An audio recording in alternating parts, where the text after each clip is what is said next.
रूहानियत का ये सफ़र फिर कैसे शुरू हुआ? एक तो सबसे पहले मैं कहूँगी मैं बड़ी अल्लाह का शुक्र अदा करती हूँ, रोज़ शायद जितनी दफ़ा भी कर सकती हूँ, कि अल्लाह ने मुझे मेरा दिल बदल दिया। और मुझे लगता है कि जब आप टूट जाते हैं बहुत ज़्यादा या आप बहुत तकलीफ़ में होते हैं तो फिर आपके ऊपर नज़र करम होती है और अल्लाह ताला टूटे हुए दिलों में ही आता है। सो मैं बहुत तकलीफ़ में थी और मैं कॉन्स्टेंटली बहुत रो रही थी। मुझे लगता था कोई भी नहीं है मेरा, बिकॉज़ हर न्यूज़ चैनल पे हर जगह सिर्फ मेरी धज्जियाँ उड़ा रहे थे लोग। शायद औरत होने की वजह से बड़ा आसान होता है ना किसी औरत को टारगेट करना, और बड़ा मुश्किल होता है स्पेशली। और मुझे बार बार ये फील होता था कि अब्बू नहीं है इसलिए मेरे साथ ये हो रहा है, सो अब मैं इतना रोती थी। फिर मुझे बस वो एक पॉइंट ही आया कि मुझे नफ़रत हो गई इंडस्ट्री से, कि ये वही लोग हैं यार, 14 साल से मैं 18 साल से इनके साथ काम कर रही हूँ और इनको ये ख्याल नहीं आ रहा कि मैं किसी की बेटी हूँ, मैं किसी की माँ हूँ। सो ये लोग ये नहीं सोच रहे कि मुझे कितनी तकलीफ़ हो रही है इनकी अजीब सी बातों से। प्लस मैंने इस डिफ़िकल्ट टाइम में, तुम्हें भी पता है, सबको पता है कि क्या डिफ़िकल्ट टाइम था, मैं अकेली लड़ी थी अपनी जंग। और लड़ क्या रही थी, मैं तो बोल ही नहीं कोई कुछ रही थी। मैं सिर्फ चुप करके सजदे में जाती थी और मैं रोती थी। मैं कहती थी अल्लाह मियाँ अब जिसका बाप ना हो क्या उसके साथ दुनिया ये करती है। जब अब्बू होते थे तो मुझे लगता था कि बस मुझे कोई कुछ नहीं कह सकता। जब अब्बू नहीं रहे तो फिर लगता था कि नहीं, अब कोई कुछ भी कर देगा और कोई संभाल नहीं सकेगा। अब जो पावर है, अब मुझे पता है मेरा अल्लाह मेरे साथ है, मुझे किसी की ज़रूरत नहीं है, किसी की ज़रूरत नहीं। बस अल्लाह ने कुछ करम किया और अल्लाह ने मुझे अपनी तरफ खींच लिया और मुझे कोई रिग्रेट नहीं है। I am very happy. मैं इतना खुश हूँ अपनी लाइफ में, अल्हम्दुलिल्लाह।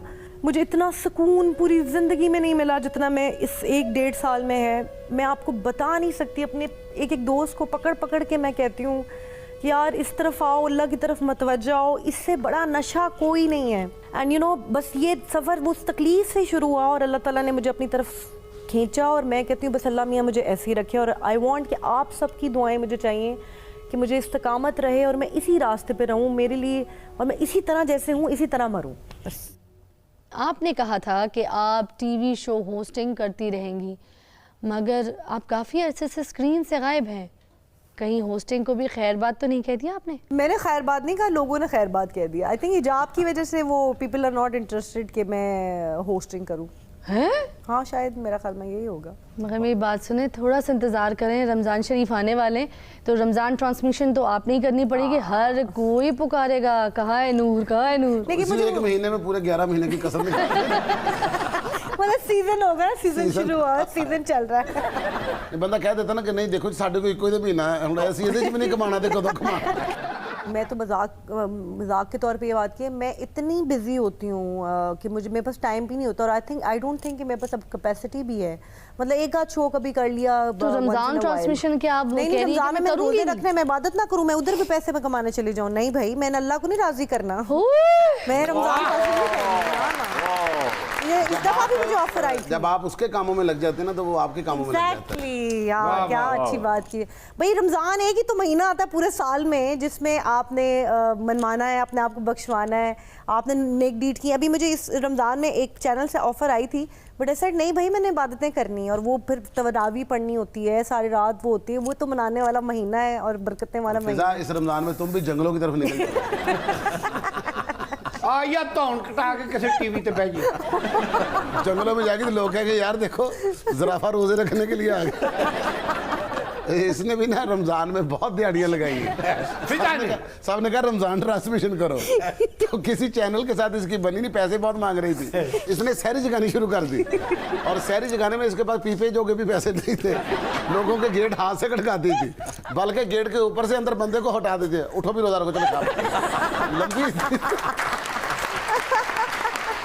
आप भी तो मेरे साथी होते हैं ना, जब रोजा बंद होने वाला होता है ना तो आवाज आप ही से तो निकलवाती हूँ।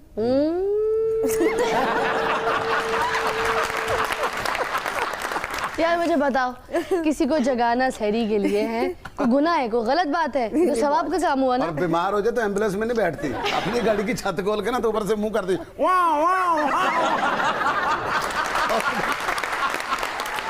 ये मेरी गलती नहीं है, ये मेरी गलती नहीं है। जब भी मैं रिक्शे में रोया करती थी, क्योंकि हम रिक्शे पे आते जाते थे, इतना पैसा तो था कौन सा यार वो रिक्शा था जो तुम्हें अपने अंदर ले लेता था?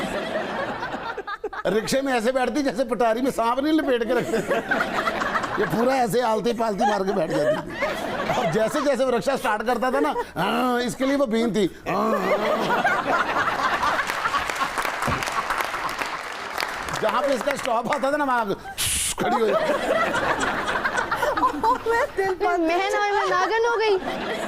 और इसी वजह से तो फिजा को उन्होंने नागन ड्रामे में कास्ट किया था। उन्होंने कहा देखो जी रियल है, हकीकत के करीब चली जाती है। बल्कि सांपों ने आके इसको खराजे अकीदत पेश किया। उन्होंने आके कहा देखिए जी अब आप हमारा जो ना सर्विस स्टेशन है, हम आपसे जहर भरवाने के लिए आया करेंगे।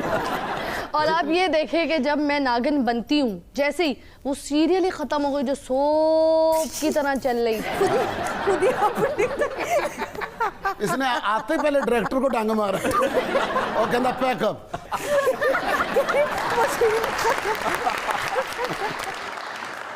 हम सुनाने जा रहे हैं आपको कुछ मुनफरिद सी खबरें, और मुनफरिद खबरों के लिए हमारे पास होती है निर्मल। Over to you. मिस्र अब जालसाजों से बचने के लिए कागज के नोटों के बजाय प्लास्टिक की करेंसी छापेगा। पहले तो ये होता ना कि आपके जेब के अंदर जो नोट हैं, आपको खतरा होता था कि आपने कई कपड़े उतारे, उसके अंदर पैसे रह गए तो काम वाली धो ना दे, धुल गए तो सारे नोट जाया। अब किसी को कोई फिक्र नहीं है, बल्कि बंदा खुद कहेगा यार मेरा 200 रुपया तो धो के ले आई जरा। बल्कि इस करंसी ਨੂੰ सेक तो बचाना पेगा। ये ना होवे कि 1000 का जड़ा सेक लगे तो 100 रह जाइए। अरब के अंदर जब ये करेंसी चलेगी तो वो लोग किस तरह से डिस्कस करेंगे? अंतल हाज़ कुल्लु नोट प्लास्टिक है, वला डोंग वाला रियाल है, वला पानी वाला जग वाला पेट्रोल वाला मुताबिक है, वला कुल्लु वाला दुनिया वाला करेंसी वाला कीमत वाला हाई वाला क्वालिटी है, और नाम वाला मामूली वाला क्वालिटी वाला करेंसी वाला अरब वाला अमारात है, वला पाकिस्तानी वाला करेंसी वाला लो वाला रेट है, वला बातचीत वाला आसमान। नेक्स्ट न्यूज़ क्या है? मेयर कराची वसीम अख्तर ने कहा है कि फारूक सितार को पार्टी से फारिग कर दिया गया है, अब वो घर बैठें और अल्लाह अल्लाह करें। जिस दिन फरूक सतार साहब ने ठाकर साहब फड़ के लै गए उस दिन तो उही अल्लाह करन दे हम। और यार ये फरूक सतार भी अजीब आदमी है। रात को सोता है तो MQM के किसी धड़े में होता है, सुबह किसी और धड़े से उठता है, दोपहर को किसी और धड़े में फिर रहा होता है, और शाम को अपनी अम्मा को बीच में डालता है और सारे धड़ों को इकट्ठा करके एक पार्टी बना देता है।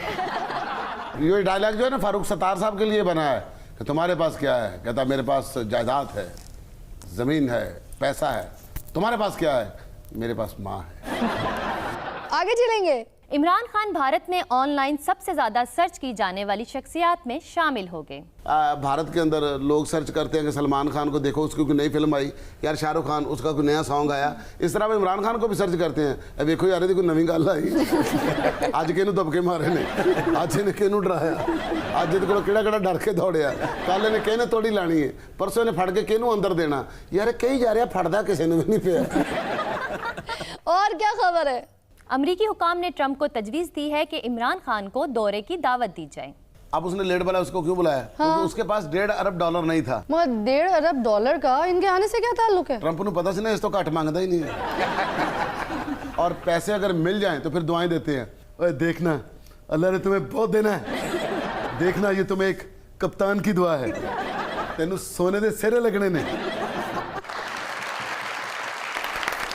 अगर इमदाद ना मिले तो उसी को बददुआएं देने लग जाता है, तेनू सोने दे सिरे लगने ने, डाकुओं ने तेरी धौन ला के ले जाएंगे और तेनू ये नहीं पता होना तेरा घर किधर है, और तू पिछे मुड़ के नहीं देख सकेंगे। और जेडी तेरे उत्ते चादर होनी है ओदे ते सोने का काम नहीं होया होना, ओदे ते होर चीज़ां लिखियां होणगियां।